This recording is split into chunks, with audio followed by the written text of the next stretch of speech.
Hello दोस्तों, कैसे हो? Good morning. हम बात करेंगे राजस्थान कर्मचारी बोर्ड के द्वारा जो जन स्वास्थ्य अभियांत्रिकी विभाग के संविदा के ऊपर जो भर्ती निकली 2025 की, उसके बारे में बात करेंगे दोस्तों।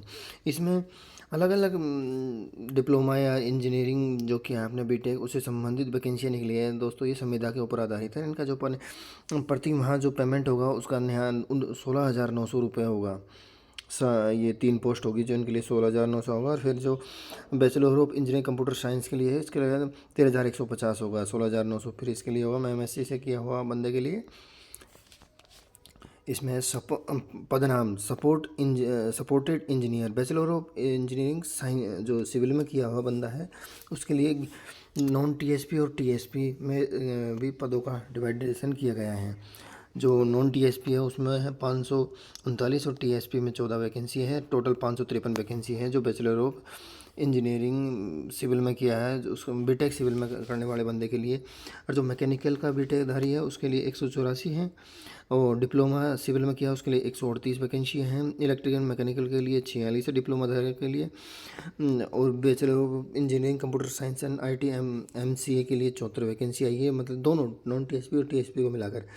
और जो एमएससी केमिस्ट्री से किया हुआ है उसके लिए 55 वैकेंसी आई है। इनकी जो शैक्षणिक योग्यता है, जो bachelor of engineering civil engineering में किया है उसके लिए डिग्री होनी चाहिए सिविल इंजीनियरिंग की, university establish by law in Indian recognise institute की डिग्री होनी चाहिए। जो मैकेनिकल या इलेक्ट्रिकल से है उसके मैकेनिकल इलेक्ट्रिकल से बीटेक होना चाहिए।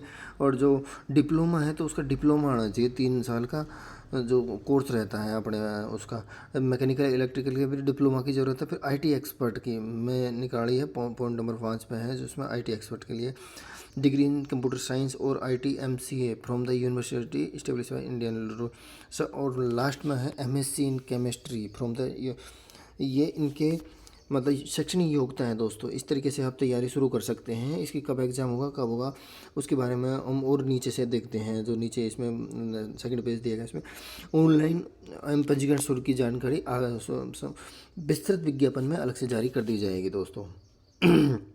परीक्षा का आयोजन सीबीटी या टैबलेट आधारित होगा या फिर ऑफलाइन आधारित होगा, ये सबसे इम्पोर्टेंट पॉइंट है। इसमें अभी तक कभी कुछ भी कहा नहीं गया कि एग्ज़ाम कैसा होगा आपका। और उसका और अन्य कोई भी जो जानकारी से संबंधित है आपको इसकी विस्तृत वेबसाइट पर जा सकते हो। ये वेबसाइट है और कोई भी दूरभाष का नंबर यहाँ है, इस पर फ़ोन करके आप पूछ सकते हो। अभी इसका ये शॉर्ट नोटिफिकेशन है, आगे जब इसका डिटेल नोटिफिकेशन आएगा उसके हम आपको पल पल से संबंधित जुड़ी हुई खबर आपको दी जाएगी दोस्तों। थैंक यू दोस्तों।